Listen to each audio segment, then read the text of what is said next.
कि इस वीडियो में हम मज़ीद डिस्कस करेंगे कि law of conservation of momentum और कहाँ-कहाँ यूज़ होता है।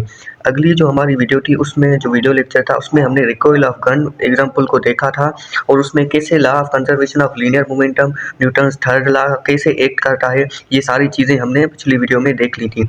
आज हमारा एग्जाम्पल नंबर 2, एग्जाम्पल नंबर 3 और कुछ और स्पेसिफिक जो एग्जाम्पल्स होंगे law of conservation of linear momentum को, उसको हम आज की इस वीडियो में डिस्कस करने जा रहे हैं। तो माई सेल्फ जुनैद अहमद, और जो एग्जाम्पल नंबर 2 हम डिस्कस करेंगे आज की इस वीडियो में वो क्या है, जंपिंग फ्रॉम अ बोट। यानी अगर कोई भी बंदा कोई भी ऑब्जेक्ट अगर बोट से जंप खा रहा है, कोई किसी भी बोट से, फॉर एग्जांपल ये बोट है, ये वाटर है, अब ये इससे जंप करके वाटर में आ रहा है, ये क्या है, वाटर है नीचे। अब ये कोई भी जो आदमी है, ये इन्होंने जंप किया और ये नीचे आ गया। अब जंप करते ही जब ये इसकी जो सरफेस है इसको छोड़ेगा तो ये क्या करेगा, इसके ऊपर फोर्स लगेगी और ये फॉरवर्ड डायरेक्शन में इसे मूव करके पानी में चला जाएगा। पर जो बोट होगी वो कहाँ मूव करेगी, बोट बैकवर्ड मूव करेगी। तो इसमें आप ये समझ सकते हैं बोट कहाँ मूव करेगी, बोट बैकवर्ड। तो बोट ने कहाँ किया मूव, बैकवर्ड मूव किया, और मेन कहाँ गया, फॉरवर्ड मूव किया। दोनों पे बोट ने मेन पे फोर्स लगाया और मेन ने बोट पे फोर्स लगाया। तो यहाँ पे थर्ड लॉ है और यहाँ पे law of conservation of linear momentum भी जो है वो लगता है। मेन ने जंप किया तो वो कहाँ गया, फॉरवर्ड चला गया, क्योंकि वो फॉरवर्ड पानी में पे चला गया, ग्रेविटी की वजह से फॉरवर्ड गया। फिर क्योंकि सरफेस नहीं थी तो वो ग्रेविटी की वजह से नीचे पानी में चला गया। और बोट मूव कहाँ कर गई, बैकवर्ड कर गई। तो यहाँ पे क्या लग रहा है, न्यूटन का थर्ड लॉ लग रहा है। और इस तरीके से यहाँ पे मोमेंटम क्या हो रहा है, कंजर्व हो रहा है। क्यों कंजर्व हो रहा है, क्योंकि इनिशियली जो मोमेंटम था वो जीरो था और बाद में दोनों की अपोजिट डायरेक्शन की वजह से हमने पिछले लेक्चर में, पिछले जो एग्जांपल था उसमें यही देखा है कि इनिशियली उनमें भी जीरो मोमेंटम था, टोटल मोमेंटम। यहाँ पे भी इनिशियली टोटल मोमेंटम जीरो है पर फाइनल मोमेंटम दोनों बॉडीज़ के बाद है, पर ओवरऑल फाइनल मोमेंटम क्या है, जीरो है। क्यों, क्योंकि दोनों की जो मूवमेंट है वो क्या है, अपोजिट डायरेक्शन में। तो इस तरीके से मोमेंटम यहाँ पे क्या हो रहा है, कंजर्व हो रहा है। और न्यूटन का थर्ड लॉ बिल्कुल अच्छी तरीके से एक्ट कर रहा है। क्यों, क्योंकि यहाँ पे एक्सटर्नल फोर्सेस कोई नहीं लग रही, जस्ट इंटरनल फोर्सेस एक दूसरे के ऊपर दोनों ऑब्जेक्ट्स लगा रहे हैं। तो ये था हमारा जंपिंग फ्रॉम अ बोट का एग्जांपल कि किस इसी में भी क्या लगता है, law of conservation of linear momentum बिल्कुल लगता है। फिर जो एक एग्जांपल है एक्सप्लोजन का। अब एक्सप्लोजन क्या होता है, एक प्रोसेस होता है जिसमें कोई भी बड़ी बॉडी एक्सप्लोड होकर छोटे छोटे पार्टिकल्स में, मैंने यहाँ पे जस्ट टू मासेस बताए हैं, दो पार्ट्स में इसको एक्सप्लोड किया है, ब्रेक किया है। पर नहीं, ऐसे नहीं हो सकता, इसमें बहुत से पार्ट्स हो सकते हैं। फॉर एग्जांपल अगर ये रेस में ये एक बड़ी बॉडी है जो एक्सप्लोड हो गई, फिर वो छोटी छोटी बॉडीज में चली गई, M1 और M2। अब ये क्या करेंगे, अपोजिटली मूव करेंगे। क्यों, क्योंकि ये यहाँ पे रेस था तो ओवरऑल जो ये लार्ज बॉडी थी, मैसिव बॉडी थी, इसका जो मोमेंटम था, टोटल मोमेंटम वो क्या था, ओवरऑल इनिशियल मोमेंटम क्या था, जीरो था, टोटल इनिशियल मोमेंटम जीरो। अब क्योंकि हमें बाद में ये बॉडीज देख रहे हैं कि ये मूव कर रही हैं V1 और V2 से के हिसाब से, तो यानी ये V1 और V2 के हिसाब से तो मूव करेंगी। जिसका मास ज़्यादा होगा वो कम वेलोसिटी के साथ मूव करेंगे, जिसका वेलोसिटी ज़्यादा होगी उसका मास कम होगा।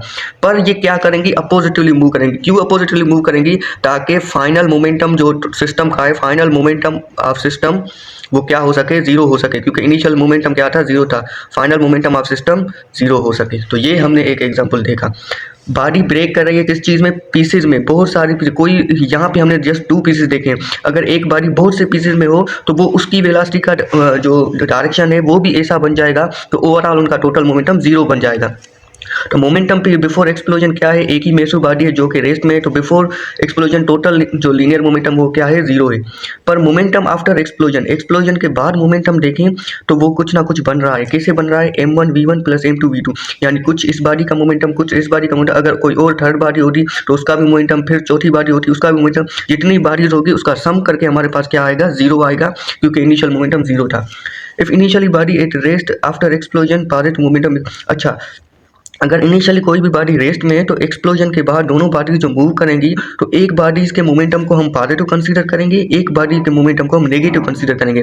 क्यों, क्योंकि बात जो है लाजमी तौर पर मूव करेंगे अपोजिट डायरेक्शन में। इसकी वजह से एक को अगर पॉजिटिव लेंगे तो दूसरे को नेगेटिव लेना पड़ेगा। और ये भी डिसाइडेड नहीं है कि किसका पॉजिटिव होगा किसका नेगेटिव होगा, जस्ट एक का पॉजिटिव होगा एक का नेगेटिव होगा, यही जो है हमें याद करना है। तो पॉजिटिव मोमेंटम और नेगेटिव मोमेंटम जस्ट डायरेक्शन में चेंज होंगे, वेलोसिटी के डायरेक्शन में चेंज होंगे, बाकी मैग्नीट्यूड वाइज दोनों मोमेंटम क्या होंगे, दोनों बॉडीज के मोमेंटम सेम होंगे। इफ एक्सप्लोडेड बॉडी इनिशियल, अच्छा अगर कोई एक बड़ी सी बॉडी है वो एक्सप्लोडेड कर रही है, यानी वो एक्सप्लोड करेगी बाद में जाकर, वो इनिशियली भी उसका कुछ मास एम में और वो किस ना कुछ इनिशियल वेलोसिटी यू से मूव करती आ रही है, मूव करती करती करती, यानी पहले जो हमने देखा वो रेस्ट में जो है वो रेस्ट में से ब्रेक हो रही थी, पीसेज में डिवाइड हो रही थी। अब जो है ये जो है वो मूवमेंट करती करती हुई दो बॉडीज़ में कन्वर्ट हो गई या 3 बॉडीज़ में कन्वर्ट हो गई। पर हम यहाँ पे सिंपली फायर करने पर जस्ट आपको एक समझ आ जाए कि कहना क्या चाहता हूँ। तो ये बॉडी m1 हो गई, m2 हो गई, उसकी वेलोसिटी v1 हो गई, तो उसके हिसाब से कैसे फार्मूला बनेगा, initial momentum, total initial momentum हमारा क्या है, mu है, टोटल इनिशियल मोमेंटम, और ये क्या है हमारे total final momentum, total final momentum. अब यहाँ पे ज़रूरी नहीं कि ये जो दोनों बॉडीज है वो अपोजिट डायरेक्शन में मूव करे, यहाँ पे ये सेम डायरेक्शन में भी मूव कर सकती है, अपोजिट में भी मूव करे, ये उसके इनिशियल जो है मोमेंटम है उस पर डिपेंड कर रहा है कि इनिशियल मोमेंटम उन दोनों बॉडीज़ का क्या है। इनिशियल मोमेंटम जो भी होगा बाद में उनकी फाइनल मोमेंटम भी उस चीज़ पे डिपेंड करेगा। तो ये आपने फार्मूला याद कर लेना है। ऐसे फार्मूले, ऐसे ट्रिक्स आपको अच्छे तरीके से आने चाहिए। अगर एक्सप्लोडेड वाला जो केस है ये तो मोस्ट कॉमन एग्जांपल है, इनके यहाँ पे law of conservation of linear momentum use होता है। और अगर कोई ऐसा एग्जांपल आ जाए जिसमें दो बॉडीज कंबाइन होकर सिंगल बॉडी बन जाए फॉर एग्जांपल, और ये कॉमन वेलोसिटी वाला जो फार्मूला है इनको तो अच्छे तरीके से याद कर लें, क्योंकि ये बहुत बार कार और बस के हिसाब से आता है। फॉर एग्जांपल ये क्या है, कार है, ये फॉर एग्जांपल क्या है, बस है। अब ये दोनों मूव करती आ रही है, मूव करते करते करते ये क्या है, बस है, और इसके अंदर क्या आ गई, कार आ गई। अगर उसमें जगह जो है वो खाली थी, अगर वो एम्प्टी थी तो उसके अंदर कार आ गई। अब ये क्या करेगी, एक साथ मूव करेंगी तो इनकी कॉमन वेलोसिटी क्या हो गई, v हो गई, और इसका momentum common velocity, common momentum क्या होगा, फाइनल मोमेंटम सिस्टम का हो गया। तो अब पहले एक्सप्लोजन वाला केस है, अब कंबाइन होकर से पहले जो है सब्ट्रैक्शन वाला केस है, यानी जिसमें बॉडी ब्रेक कर रही थी, यहाँ पे बॉडी जो है वो कंबाइन कर रही है। तो टोटल इनिशियल मोमेंटम क्या है, दोनों बॉडीज का मोमेंटम अब कंसीडर करेंगे, m1 u1 plus m2 u2। For example u1 car की वेलोसिटी, इनिशियल वेलोसिटी, m2 बस की इनिशियल वेलोसिटी, तो ये उसका टोटल इनिशियल मोमेंटम आ जाएगा। mv उस बॉडी की आ जाएगी जिसमें दोनों मौजूद हैं, ये जो हमने यहाँ पे चीज़ बनाई इसकी ये मौजूद है। अब आपको पता है, अगर आपसे डायरेक्ट तो मोमेंटम पूछा जाए जो कंबाइन होकर बॉडी बनी है, तो उसको तो इन दोनों मोमेंटम को सम अप कर लोगे, आपको मिल जाएगा। पर ये नहीं पूछा जाता, जो काम वाली चीज़ आपसे पूछी जाएगी मॉक टेस्ट में, एग्जाम्स वगैरह में, वो आपसे ये कॉमन वेलोसिटी पूछी जाएगी। कॉमन वेलोसिटी पूछी जाएगी तो आप क्या करेंगे, इसका टोटल मोमेंटम जो भी इन दोनों बॉडीज़ का इनिशियल मोमेंटम जो भी सिस्टम का था, उसको जस्ट इस कंबाइंड जो मासेस हैं इनसे अगर आप जो है वो डिवाइड कर लोगे तो आपके पास कॉमन वेलोसिटी आ जाएगी। अब आप कहोगे कि एम का वैल्यू हमारे पास क्या है, एम का वैल्यू यही है, सिंबल वन कार का जो मास और बस का जो मास ये है। तो आप इस फार्मूले को एक और एक तरीके से रीअरेंज कर सकते हैं, m1 u1 plus m2 u2, और आप यहाँ पे क्या आ जाएगा, m1 प्लस m2 जो कि है लार्ज बॉडी का मास। तो कॉमन वेलोसिटी जो है वो उस बॉडी की हमारे पास इस तरीके से कुछ आ जाएगी। तो ये आपने एग्जाम्पल्स देखे law of conservation of linear momentum के, ये कहूँगा कि इसको अच्छे तरीके से पढ़ लें। अब one dimensional straight line collision में कुछ क्या होते हैं, टाइप्स होते हैं, 2 टाइप्स के बेसिकली टाइप्स होते हैं जो कि हमें कॉमन जो आने चाहिए, जो कि हमारे लिए इम्पॉर्टेंट है। तो इलास्टिक कोलिजन, अगर इलास्टिक कोलिजन कौन सी है, अगर 2 बॉडीज आ रही हैं और आते आते एक दूसरे से हिट कर रही हैं और बाद में सेपरेट हो रही हैं, तो इस कोलिजन ये जो टकराव हुआ, ये जो बॉडीज़ का इंटरेक्शन हुआ, ये जो इंटरेक्शन हुआ, कोलिजन हुआ, टकराव हुआ, इस इंटरेक्शन या कोलिजन के दौरान इन बॉडीज़ को क्या हुआ, ये बाद में सेपरेट भी हो गए। तो इस कोलिजन के दौरान क्या होगा, अगर वो इलास्टिक कोलिजन है, अगर इन इलास्टिक अगर इलास्टिक कोलिजन है तो मोमेंटम इसमें क्या रहेगा, कंजर्व रहेगा। जो भी इसका टोटल इनिशियल मोमेंटम है वही रहेगा, जो बाहर वाली दोनों बॉडीज़ का वही इनिशियल मोमेंटम रहेगा, टोटल मोमेंटम वही रहेगा जो इनिशियली इनका था। अगर पहले एक बॉडी का, इस बॉडी का ज़्यादा मोमेंटम था तो बाद में इसका ज़्यादा हो सकता है, पर ओवरऑल टोटल मोमेंटम जो होगा, फॉर एग्जांपल यहाँ पे 100 था तो यहाँ पे भी 100 होगा। इंडिविजुअल मोमेंटम चेंज हो सकता है, पर ओवरऑल जो बॉडीज़ का मोमेंटम है, ओवरऑल सिस्टम का मोमेंटम वो कंजर्व रहेगा।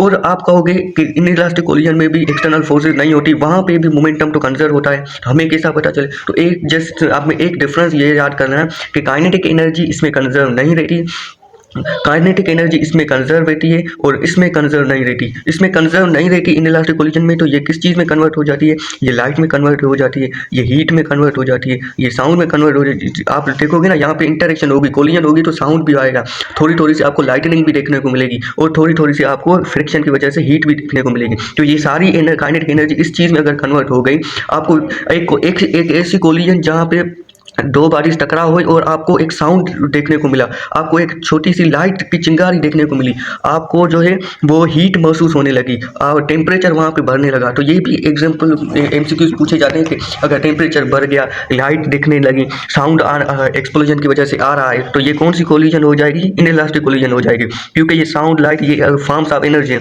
ये ऐसे तो नहीं पैदा होंगे, ये जाहिर सी बात है जो बारिश की काइनेटिक एनर्जी थी उन्हीं में से ये कन्वर्ट होकर हमें आई है।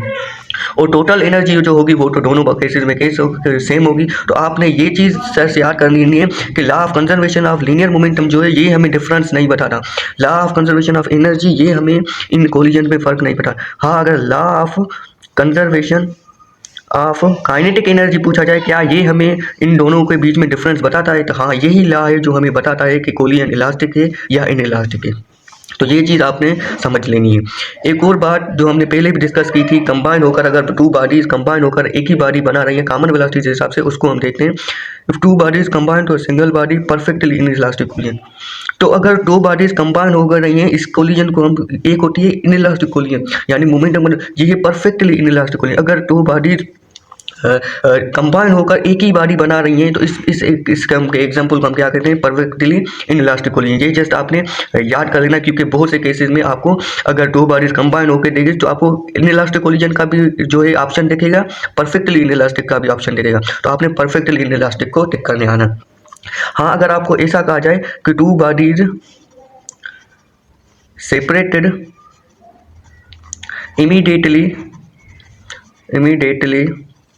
आफ्टर कोलिजन, वो जो है जल्दी में जो है हो गई, अगर वो थोड़ा टाइम लगा रही है तो वो इनइलास्टिक कोलिजन, अगर लगातार वो अटैच हो गई, वो सेपरेट हो ही नहीं रही, वो क्या है? Inelastic, perfectly inelastic. और अगर टू बॉडीज कंबाइन होकर एक ही बॉडी बना रही है, नहीं वो एक दो बारिश ने कोलाइड किया और जल्दी से जुदा जुदा, फॉर एग्जाम्पल ये बारिश थी, ये यहाँ पे नियर आए और नियर थोड़ा सा नियर आने की वजह से ये यहाँ चली गई, ये यहाँ चली गई, जल्दी से इमीडिएटली अगर सेपरेट आ गए तो इस किस्म की कोलिजन को हम क्या कहते हैं? क्योंकि इसमें सब चीज़ वैलिड होगी, क्या कहते हैं? तो इसको हम कहते हैं इलास्टिक कोलिजन। तो परफेक्ट इलास्टिक कोलिजन।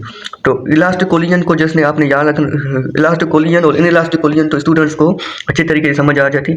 जो चीज़ उनको परेशान करती है या माइंड में हिट करती है कि परफेक्टली लफ्ज़ क्यों यूज़ किया, तो परफेक्टली अगर दो बॉडीज़ कंबाइन होकर थोड़े अरसे के बाद सेपरेट हो रही हैं तो वो क्या होगा? वो क्या हो गई? इनइलास्टिक कोलिजन हो गई। और अगर जल्दी में सेपरेट हो रही हैं तो परफेक्टली इलास्टिक कोलिजन। और अगर सेपरेट हो ही नहीं रही तो वो क्या हो गई? Perfectly inelastic collision. और परफेक्टली इनइलास्टिक कोलिजन में ऑब्जेक्ट्स क्या करेंगे? कॉमन शेयर क्या करेंगे? एक ही वेलोसिटी होगी दोनों ऑब्जेक्ट्स की कोलिजन के बाद। फॉर एग्जाम्पल, इसका एग्जाम्पल क्या है? बुलेट एम्बेडेड यार एग्जाम्पल, कोई भी जहाँ पे वुड का जो है वो ब्लॉक पड़ा था, मैंने क्या किया उसके ऊपर बुलेट फायर की, किसी भी गन वगैरह से, यहाँ पे गन की, तो वो बुलेट जाकर जस्ट इसमें हिट कर जाएगी तो बुलेट ऐसा भी हो सकता है कि यहाँ से निकल जाए। अब वो अगर निकल नहीं जा सकती अगले डायरेक्शन से तो वो यहाँ क्या कर गई? इम्पीड कर गई। अब इम्पीड कर गई तो अब ये क्या करेगा? उसकी काइनेटिक एनर्जी की वजह से ये वुडन ब्लॉक क्या कर लेगा? मूव करेगा। अब मूव करेगा तो क्या आ जाएगी? कॉमन वेलोसिटी आ जाएगी दोनों के बाद। जो इस वुडन ब्लॉक की वेलोसिटी होगी वही किस चीज़ की वेलोसिटी होगी? इस बुलेट की वेलोसिटी होगी। तो ये चीज़ आपने देख लेनी है, perfectly inelastic collision, perfectly elastic collision, और जो जहाँ पे हमने law of conservation of linear momentum को कहाँ यूज़ करते हैं, तो ये सारी चीज़ें आज आपकी वीडियो में आज इस वीडियो में हमने डिस्कस की। तो that's all for today. Thank you, जज़ाकल्लाह।